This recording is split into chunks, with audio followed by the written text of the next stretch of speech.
le patrimoine qui était censé préserver sa beauté. Il saccage sa beauté, il saccage son image en France et à l'étranger.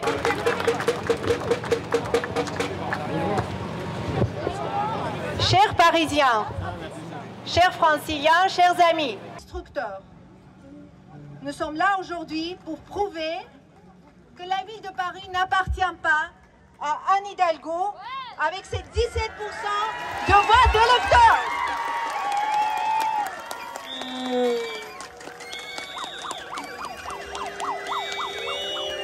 Oui.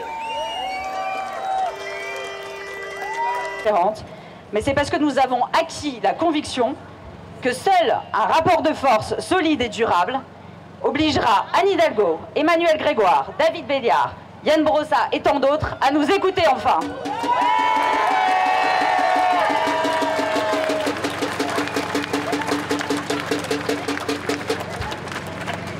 J'ai bientôt fini. Ce rapport de force est d'autant plus puissant que, comme vous le savez, le mouvement Saccage Paris est un mouvement spontané, citoyen, horizontal et qui dépasse les partis. Il n'a vocation à être récupéré par personne, absolument personne, je m'en porte garant. Notre mouvement incarne donc la révolte des modérés, des amoureux de Paris, qui disent non à la politique et à la gestion par sa mère, et qui exige de sa part de l'écoute, du dialogue et enfin un peu de bon sens.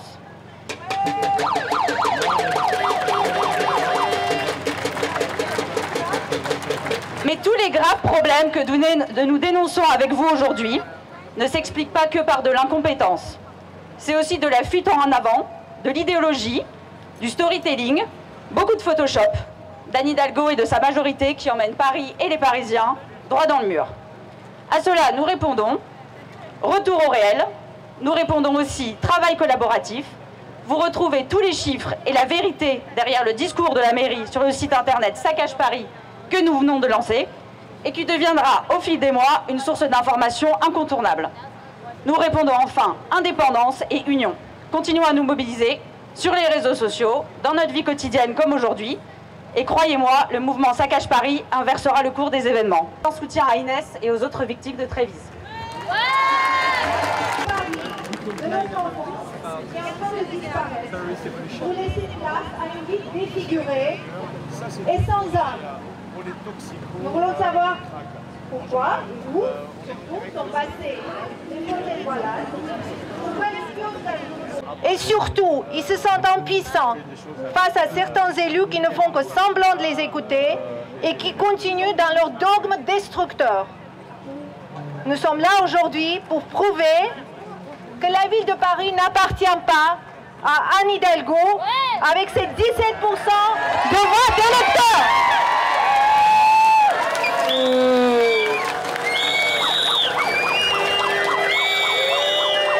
Oui.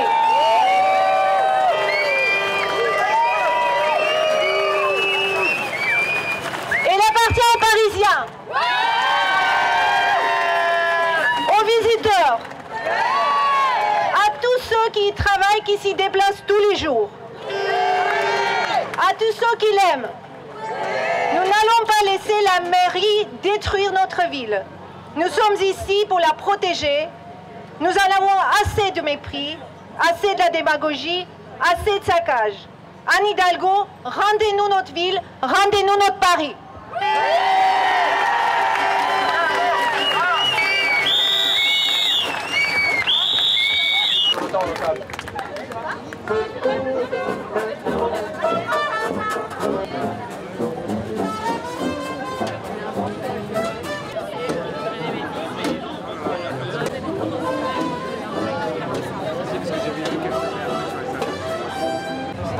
Ouais, d'accord.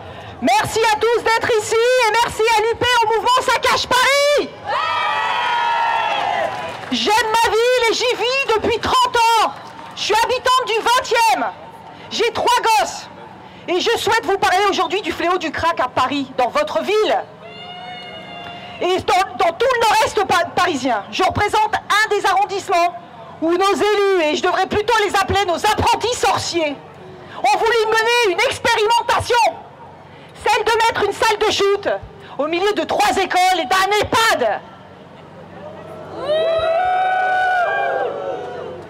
Heureusement, ce projet a été abandonné uniquement grâce à la mobilisation des riverains, à la solidarité de collectifs comme Paris Anti-Crack et tous les autres collectifs du 19, du 18, du 10 et du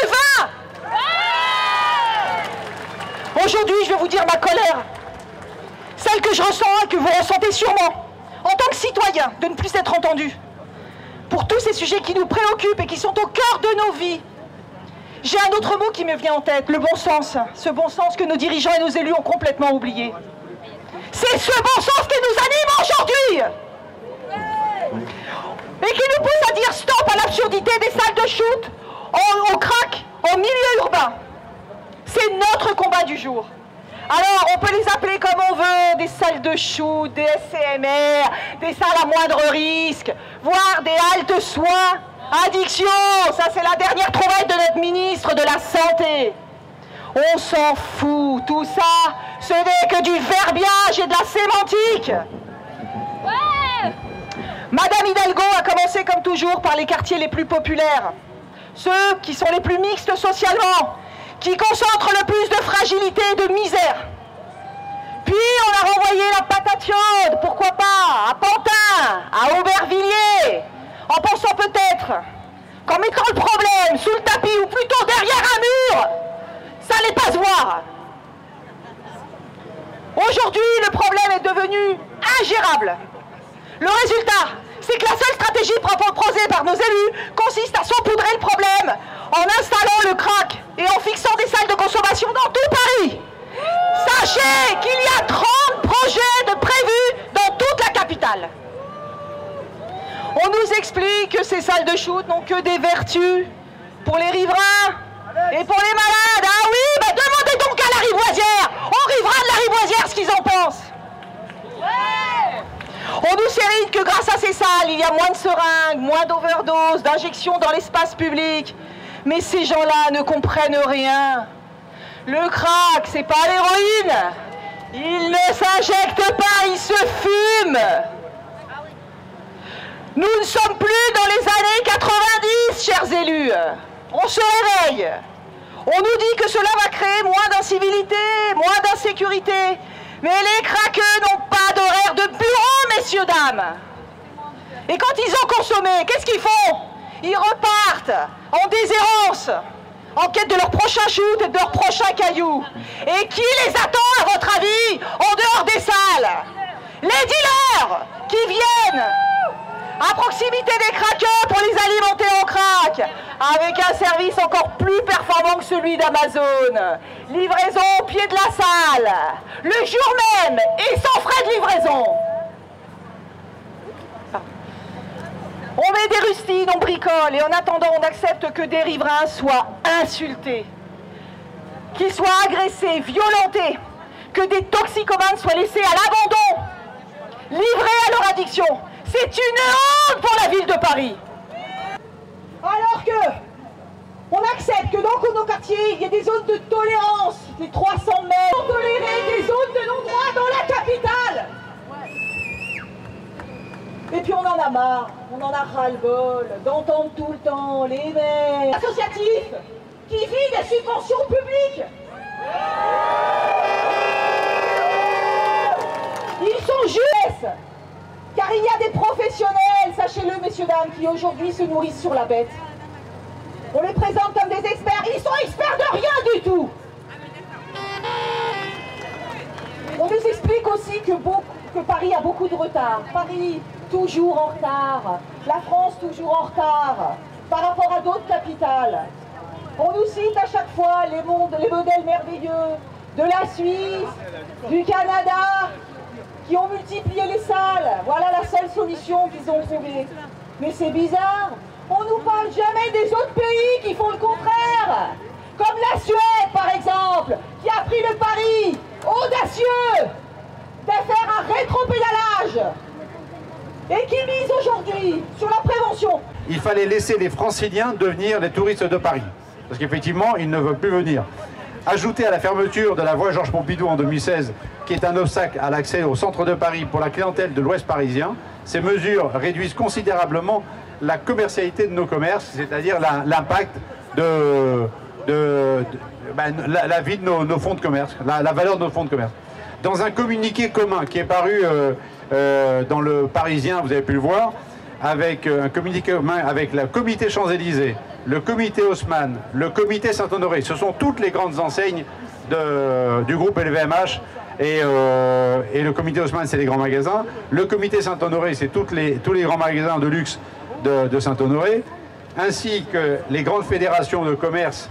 Nous avons interpellé la mairie de Paris, on lui a aussi envoyé la lettre, on attend la réponse, sur le projet de ZTL, vous savez, ce projet qui devrait être mis en place en 2022, qui est une véritable... Là on est en train de... On va créer un vrai ghetto là, dans le centre de Paris, et puis c'est un projet qui n'est pas prêt, et qui est totalement inadapté, et je crois qu'on a compris qu'en encore ça va être une catastrophe pour non seulement les commerces, mais aussi la vie dans le centre de Paris, plus le report de la circulation, comme on l'a pu le voir déjà avec la fermeture des quais. On voit très bien le boulevard Saint-Germain et le boulevard Saint-Michel. La mairie de Paris ne peut continuer à imposer sa politique sans concertation avec les Parisiens, les commerces, les artisans, parce qu'il faut en parler aussi des artisans. Ils ne veulent plus venir dans le centre de Paris pour réparer les plombiers et les menuisiers. Mais il faut aussi que Paris travaille avec la région Île-de-France, parce que Paris, c'est pas que Paris, c'est aussi les Franciliens. Voilà.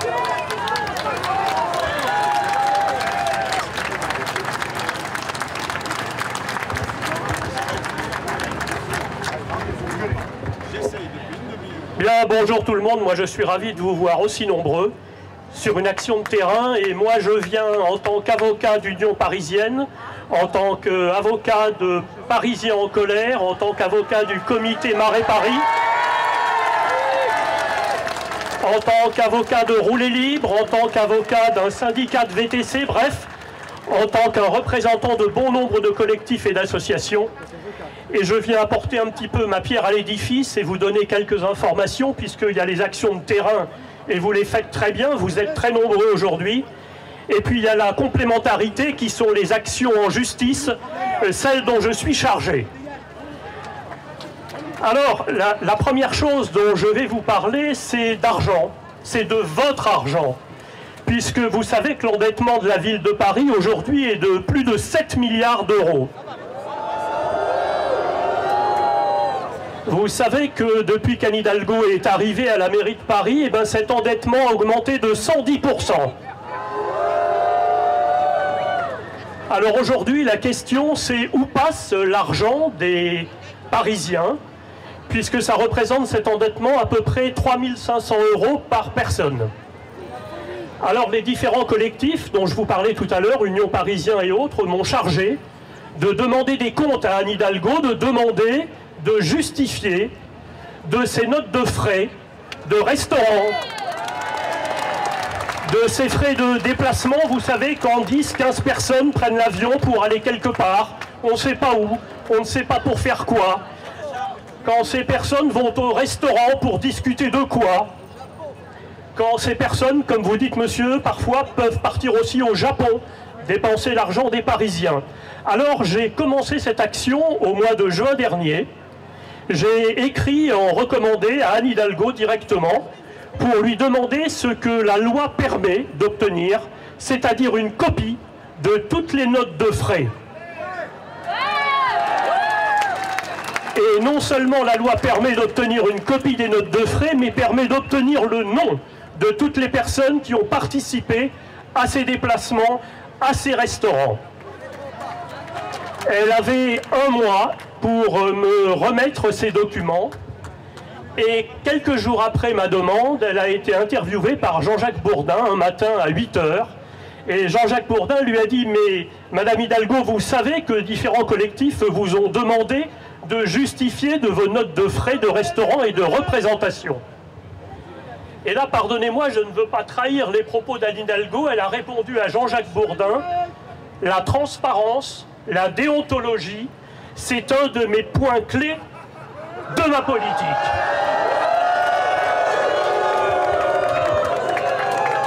Eh bien écoutez, nous sommes aujourd'hui en octobre.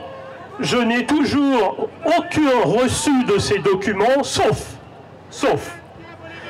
J'ai reçu il y a une quinzaine de jours un mail d'un illustre inconnu de la mairie de Paris, dont j'ai oublié le nom, peu importe. Et je me suis dit, peut-être va-t-elle nous donner les documents, puisque la transparence, elle revendique cette transparence. Il y avait une page d'annexé à ce mail. Il y avait un tableau Excel. Et sur ce tableau Excel, j'avais le nom des maires d'arrondissement. Je dis bien des maires d'arrondissement, avec la dotation, combien ils peuvent dépenser par an, et combien ils ont dépensé. C'est-à-dire tout, sauf ce que j'ai demandé. Ce qui fait qu'aujourd'hui, lorsque cette personne qui est maire de Paris vient parler de transparence et de déontologie, eh bien on ne peut que constater une chose, c'est que la transparence, c'est l'inverse de ces pratiques.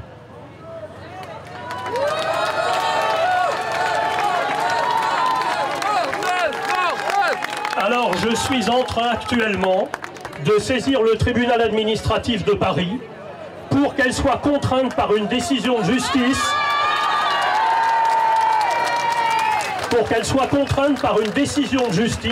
de remettre ces documents auxquels nous avons droit et qu'elle ne veut pas nous donner parce qu'elle ne veut pas que nous sachions où passe cet argent, où passent ces 7 milliards d'euros d'endettement de la ville de Paris, où passent toutes ces invitations en veux-tu, en voilà, et quand en plus on sait qu'actuellement elle serait candidate à la présidence de la République,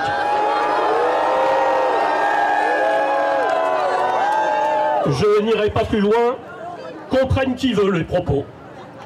Ma deuxième action, c'est une action contre l'arrêté du mois de juillet dernier qui impose de ne pas dépasser 30 km/h à Paris. Alors cette deuxième action, Anne Hidalgo nous a dit 30 km/h à Paris plus 50 km/h pour 3 raisons. La première, elle nous a dit ça va diminuer l'accidentologie à Paris, donc le nombre d'accidents à Paris. Alors, on est bien d'accord, c'est archi faux. D'abord, première chose en réponse, le problème de la vitesse à Paris, c'est la 4e cause des accidents, pas la première, pas la deuxième. La première, c'est la toxicomanie et l'alcool au volant. Ce sont les statistiques qui parlent. La deuxième cause, ce sont les non-respects du code de la route. Que ce soit par les vélos, les trottinettes, certains automobilistes, certains motards, ce sont des causes d'accidentologie. Mais c'est pas de rouler à 30 km/h qui va diminuer l'accidentologie à Paris. Pourquoi? Tout simplement, je ne sais pas si vous avez essayé depuis le 30 août de rouler à 25-30 km/h à Paris. Mais non seulement ça ne va pas diminuer l'accidentologie, mais ça va augmenter l'accidentologie à Paris. Et ça va l'augmenter pourquoi? Parce que pour ne pas dépasser 30 km/h, il faut passer son temps à regarder son compteur kilométrique plutôt que de regarder les autos, les motos, les piétons, les vélos, les trottinettes. Donc lorsque l'on vient nous dire que c'est fait pour diminuer l'accidentologie, eh bien c'est l'inverse qui va se produire. Le deuxième argument qu'elle a objecté pour dire il faut diminuer la vitesse, c'est de dire ça va permettre de pacifier les relations entre les automobilistes, les motards, les piétons, les cyclistes, les trottinettes. Ça va pacifier les relations. Eh bien, c'est l'inverse qui va se produire. Parce que quand on ne peut pas dépasser 30 km/h, qu'on est dans des embouteillages, a fortiori, parce que moins on roule vite, plus on génère d'embouteillages. Eh bien, ça va générer quoi? Ça va générer de l'énervement avec tous ces conducteurs. Et plus on est énervé, eh bien plus on est agressif, pardonnez-moi l'expression. Donc ça va faire tout sauf pacifier les relations. Ça va exacerber les rancunes entre les uns et les autres. Et le troisième argument, et j'en aurais terminé, qui est la cerise sur le gâteau, elle vient dire, eh bien ça va diminuer le bruit. Non, pas la pollution, madame. Elle se garde bien de parler de la pollution. Mais je vais y revenir dans quelques instants. Elle vient nous dire, ça va diminuer le bruit à Paris, donc les Parisiens vont pouvoir vivre mieux. Alors j'ai 3 objections. La première chose, les statistiques disent que le bruit à Paris, il est généré par quoi? Prioritairement par les grosses cylindrées, les gros moteurs, par les sirènes de pompiers, par les sirènes de police, par les sirènes du SAMU, par les terrasses éphémères qui n'ont plus rien d'éphémère puisqu'elles sont définitives. Ça génère du bruit. Et il y a une étude qui a été faite qui vient dire la chose suivante. Eh bien, lorsque l'on roule moins vite, nécessairement, on accélère, on freine, on accélère, on freine, on accélère, on freine, au lieu de rouler d'une manière plus linéaire. Eh bien, le fait d'accélérer et freiner augmente le bruit, ne le diminue pas. Donc, tous ces arguments, sans parler effectivement de la consommation en essence et de tout le reste. Et la dernière chose, et j'ai été très long, et vous m'avez écouté, merci, la pollution, vous venez de l'évoquer, madame. Ça, elle se garde bien d'en parler, cette fois, de la pollution. Parce qu'il y a une étude qui a été faite, qui démontre, et pas par des associations d'automobilistes ou autres, hein, par des associations reconnues sur un plan national. Eh bien, cette étude, elle démontre qu'à 30 km/h, on pollue plus qu'à 50 km/h. Et qu'à 30 km/h, on pollue autant qu'à 130 km/h. Mais ça, elle se garde bien d'en parler de la pollution, puisque le dogme de la mairie de Paris, c'est de dire qu'il faut lutter contre la pollution. Merci Anne Hidalgo, avec ce 30 km/h, d'augmenter la pollution à Paris.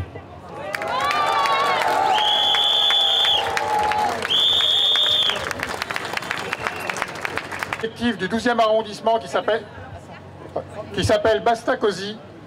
Et en fait, on s'est créé très récemment, c'est-à-dire avant l'été, car nous étions confrontés à des problèmes d'insécurité. Juste pour positionner cette association dans le 12e, on est une association de riverains qui jouxtons la gare de Lyon. C'est les bâtiments, c'est l'ancien îlot Chalon, pour ceux qui connaissent. C'était il y a 30 ans un haut lieu de la drogue à Paris. Cette place a été rénovée à grand tombereau d'argent public. Aujourd'hui, on a toujours les mêmes effets, puisqu'on a toujours des dealers, on a toujours des craqueurs. Alors la mairie de Paris nous dit que c'est pas vrai, le commissariat nous dit que c'est pas vrai, mais cette situation ne peut pas durer pour nous, parce qu'il y a une insécurité latente. Il y a 4 groupes scolaires qui sont autour de cette place, et on se bat tous les jours avec les différents locataires et riverains de cette place. La mairie de Paris nous embrume depuis des semaines et des semaines en disant qu'ils vont faire des choses pour la sécurité sur cette place. Or, on est dans une véritable guerre de territoire. On est confronté à des SDF qui sont alcoolisés du matin au soir. On est confronté à des distributions alimentaires sauvages avec tout ce que cela peut générer. Alors, on n'est pas contre les distributions alimentaires, bien évidemment, au nom de la précarité qui règne actuellement. On demande juste que la mairie de Paris prenne ses responsabilités et donne des lieux adaptés à ces associations qui, pour certaines d'entre elles, font en plus du prosélytisme religieux. Donc, il y a des familles qui n'en peuvent plus, qui habitent au premier étage et qui sont à bout de nerfs, car tous les soirs, c'est des bagarres, c'est des alcooliques qui se battent en permanence avec des coups de couteau quand ça va bien, et plus si affinité. Sont confrontés à des odeurs d'urine pestilentielles, des excréments en permanence. Et quand on demande à M. Grégoire, donnez-nous le calendrier de passage, ça prenait 24 heures pour nous le donner de la propreté, on ne l'a toujours pas à cette heure. Alors je voudrais juste conclure par une chose, et je serai bref, c'est qu'on sera les cailloux dans les chaussures de cette majorité municipale, voire des rochers et voire des menhirs, parce qu'ils ne peuvent pas nous embrumer comme ça, comme ils le font. Dès qu'on leur met la pression, alors ils vont faire venir la sécurité de la ville de Paris, ils vont faire des rondes, mais ce n'est pas permanent. Le commissariat du 12e, avec des moyens limités, fait ce qu'il peut. Ils ont 4 équipages pour l'ensemble du 12e arrondissement. Donc il est évident que quand on les appelle face à des bagarres, face à des situations d'insécurité, ils ne peuvent pas faire grand-chose. La seule chose que je veux dire à travers cet exemple du 12e arrondissement, c'est que ça nous concerne tous et ça concerne nos enfants en priorité, parce qu'on ne peut pas les laisser vivre dans une ville où l'insécurité est comme celle-là. Je vous remercie de m'avoir écouté. Tout d'abord, merci à Union Parisienne de nous permettre de nous exprimer. Et merci pour l'organisation de cette manifestation. Le problème des terrasses à Paris, c'est pas nouveau. Ça fait déjà une dizaine d'années que le laxisme des autorités se fait sentir. que la municipalité organise la transformation de certains quartiers en rues de la soif. Oui, les rues de la soif. Il s'agit bien de ça. Des rues qui deviennent des bars géants à ciel ouvert, selon le rêve exprimé explicitement par Anne Hidalgo et son équipe, dédié au tout festif. Le post-Covid a décuplé les nuisances avec la multiplication des terrasses dites éphémères depuis juin 2020, il y a 16 mois. Des mois d'enfer visuel et surtout sonore, d'envahissement de l'espace public et surtout de celui des piétons. Parcours du combattant pour les personnes à mobilité réduite, les poussettes, les personnes en fauteuil. Et dans la vie, on passe tous par des périodes où on a une mobilité réduite, ne serait-ce que pour une banale entorse. Envahissement de publicité pour les marques à outrance dans tout Paris. Ricard, Delirium, Red Bull, les autres.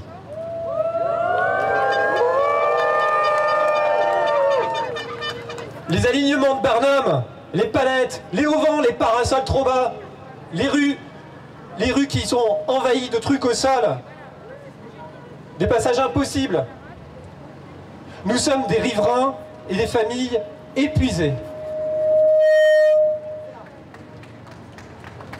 Nous sommes des riverains et des familles épuisées par le bruit des consommateurs, le jour et surtout la nuit, avec les fêtards alcoolisés. Épuisés d'être à ce point ignorés et écrasés par les décisions de la mairie et de sa carence à faire appliquer ses propres règles.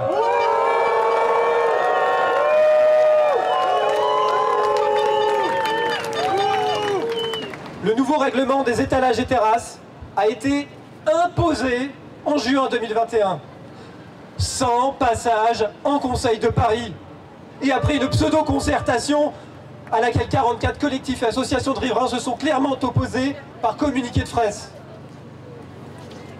Ils ont dit non, et le passage a été en force, justifié par le fait que la charte précédente n'avait pas de valeur contraignante. 4 mois après de ce règlement, eh ben c'est un véritable fiasco.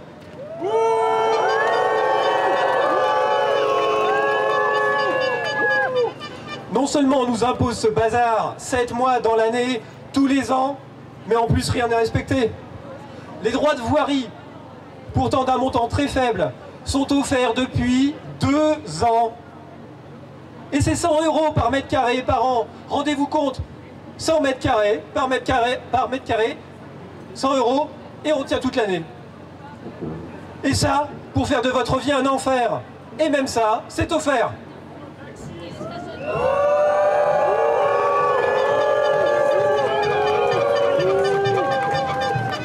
C'est vous qui offrez au passage de votre santé et de vos deniers. Car ce sont bien des recettes publiques qui sont ponctionnées pour ces cadeaux. Les habitants ont juste le droit de se taire, de constater les multiples infractions et de subir.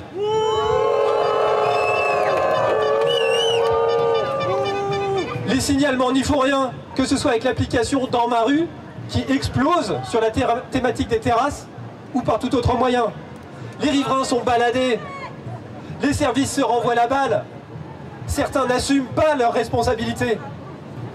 C'est l'audit sur le bureau des actions en nuisances professionnelles qui le pointe en juin 2020. Et c'est l'inspection générale de la ville de Paris elle-même qui le pointe. Les remontées, même par les conseils de quartier, ne sont pas entendues. On nous sert au mieux les promesses d'en finir avec la tolérance qui prédomine depuis juin 2020.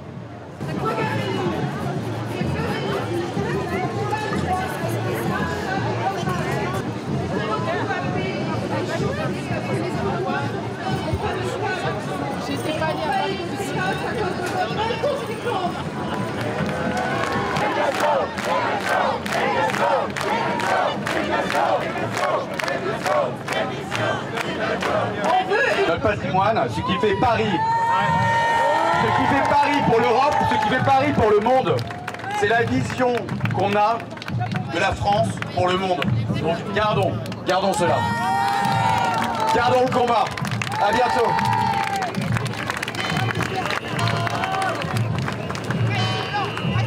On a relancé en février 2021 suite à la fermeture de la rue de Rivoli. Je représente les commerçants, enfin des commerçants du centre de Paris, auxquels des riverains aussi se sont joints à nous, parce que la vie effectivement devient compliquée, étant donné qu'on a beaucoup de difficultés maintenant à rentrer dans le centre et à se garer. Et justement, du coup, je vais vous poser la question comme ça vous avez bien commencé. Du coup, pourquoi est-ce que vous êtes là aujourd'hui? Parce qu'il y a un rassemblement devant la mairie de Paris, pourquoi est-ce que vous êtes là? Moi, je suis là parce que je fais partie des associations qui sont à l'origine de la fédération Hub qui a organisé la réunion. Si vous avez bien compris, on est plusieurs associations, chacun dans un thème, que ce soit la rue de Trévis, que ce soit la rue de Rivoli, que ce soit le 30 à l'heure, que ce soit les arbres coupés, que ce soit le mobilier urbain. Et on s'est regroupés tous ensemble dans cette fédération Hub qui a organisé ce rassemblement. Chacun garde son indépendance dans ses actions, mais c'est vrai qu'on a décidé de travailler ensemble pour se faire entendre auprès de la mairie. Justement, vous, votre organisation, votre association, elle est là pourquoi justement? C'est par rapport justement aux commerçants du Marais, c'est ça? Oui, parce que les commerçants du Marais, depuis la fermeture de la rue de Rivoli, je voudrais juste rappeler qu'on a subi les gilets jaunes, les manifestations de les retraites. Bon, le Covid, on l'a subi, effectivement, mais dès le retour du Covid, donc le 11 mai 2020, la mairie de Paris avait décidé de fermer la rue de Rivoli. Et pour nous, c'est un axe majeur. C'est pas que pour nous d'ailleurs, c'est pour tout Paris. Donc effectivement, ce qui est aggravé d'ailleurs avec le projet de ZTL sur lequel on s'oppose, c'est qu'on veut que les grands axes comme la rue de Rivoli, le boulevard Sébastopol, le boulevard Beaumarchais restent accessibles. On peut étudier effectivement des zones à trafic limité dans des petits quartiers, mais on ne peut pas bloquer tout le centre de Paris pour en faire un nouveau ghetto pour jeunes, riches et en bonne santé. Ouais, voilà. Aujourd'hui, justement, cette fermeture, ça a quoi comme conséquence sur vos commerces? C'est-à-dire qu'on a une disparition des franciliens. Comme je l'ai dit tout à l'heure au discours, il aurait fallu laisser les franciliens être les touristes de Paris, parce que les touristes, ils ne sont pas là. Ils commencent à revenir, mais je ne pense pas qu'on revoit les Japonais, les Américains avant un petit bout de temps, bien qu'il y ait des signes assez positifs des derniers mois. Et effectivement, le fait de bloquer les accès, plus les travaux de la place de la Bastille, qui est une véritable catastrophe, le fait de mettre des obstacles fait que les clients n'ont plus envie de venir dans Paris. Ça a été en plus développé par le télétravail qui a été mis en place. C'est vrai que les gens, la clientèle les franciliens ont perdu l'habitude de venir dans Paris, surtout comme maintenant c'est une vraie galère pour arriver dans Paris, se garer dans Paris. Il n'y a pas assez de parking, il n'y a pas, comme on le dit, no parking, no business. Donc si on veut tuer effectivement le business dans Paris, il faut continuer. Va subsister les commerces de proximité peut-être, mais ce qui a fait l'image de Paris et surtout du centre de Paris va disparaître. Il y a eu beaucoup de références au fait que Hidalgo va être candidate à la présidentielle. Ça a été quoi votre regard, vous, en tant que Parisien et opposant à Hidalgo sur cette candidature? Écoutez, ça a permis de voir qu'elle n'était pas... quand on a compris qu'elle voulait se présenter, je crois que c'est un peu la grenouille qui a voulu être plus grosse que le bœuf. Voilà, elle n'est pas capable de gérer Paris. Elle a cru qu'elle pouvait parler aux Français comme elle parle aux Parisiens, sauf que les 2-3 premières déclarations qu'elle a faites sont catastrophiques et elle ne peut pas imposer à la France c'est son bon vouloir. Voilà, il faut qu'elle écoute. Notre discours vis-à-vis de la mairie de Paris, c'est de leur dire on ne fait pas de l'opposition systématique, on veut discuter avec vous. Parce que quand vous touchez à la ville, vous touchez à nos vies, vous touchez au commerce. Et si vous touchez à nos commerces, il va falloir nous indemniser, sinon on va devoir faire baisser le rideau.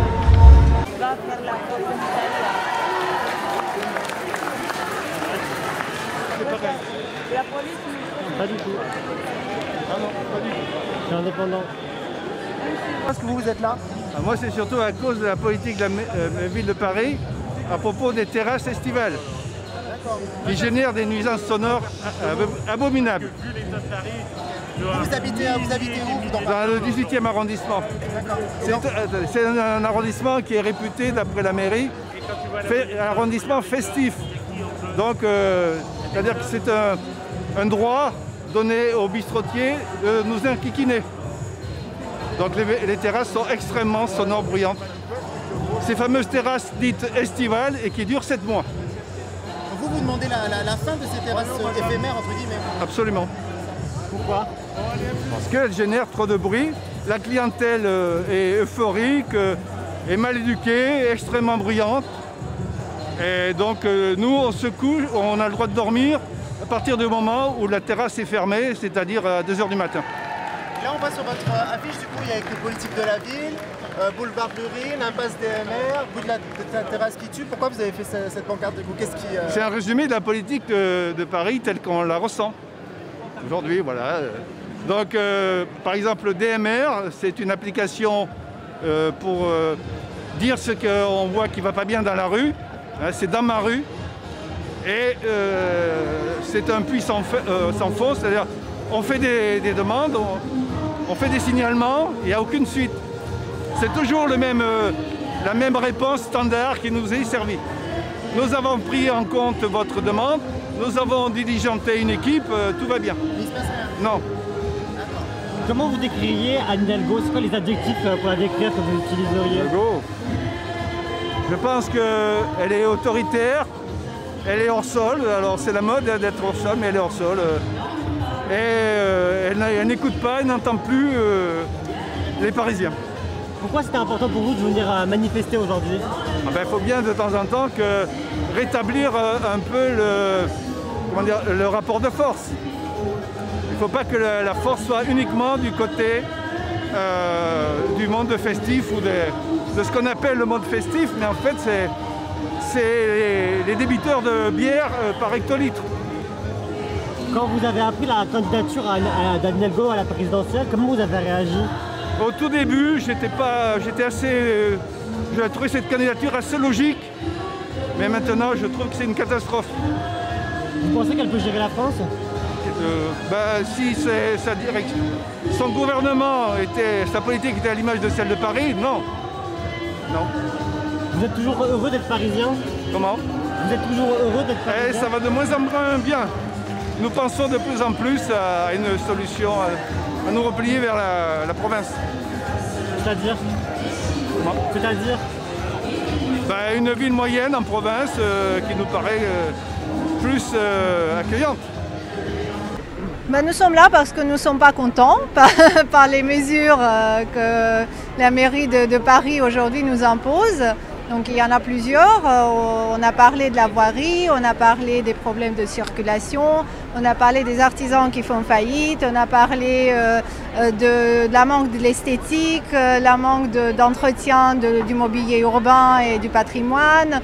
Donc les problèmes, ils sont nombreux. Malheureusement, la maire de Paris, elle nous dit qu'elle fait quelque chose et qu'elle nous écoute. Et en vérité, elle ne nous écoute pas. Donc nous sommes là pour qu'elle nous entende.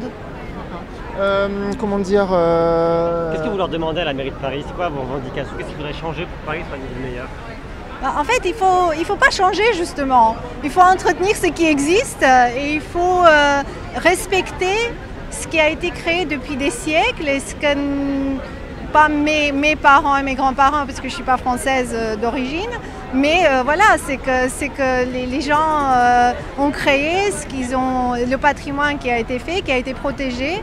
Et ça, c'est pas fait malheureusement. Donc Madame Hidalgo, elle a sa vision de la ville de Paris qu'elle impose à tout le monde. Et pourtant, elle a été élue, je vous rappelle, avec 17% de voix. Et donc, c'est quand même pas beaucoup. Paris fait plus rêver à l'étranger. Vous avez une vision à l'étranger. Paris ne fait plus rêver. Écoutez, je dirais que non.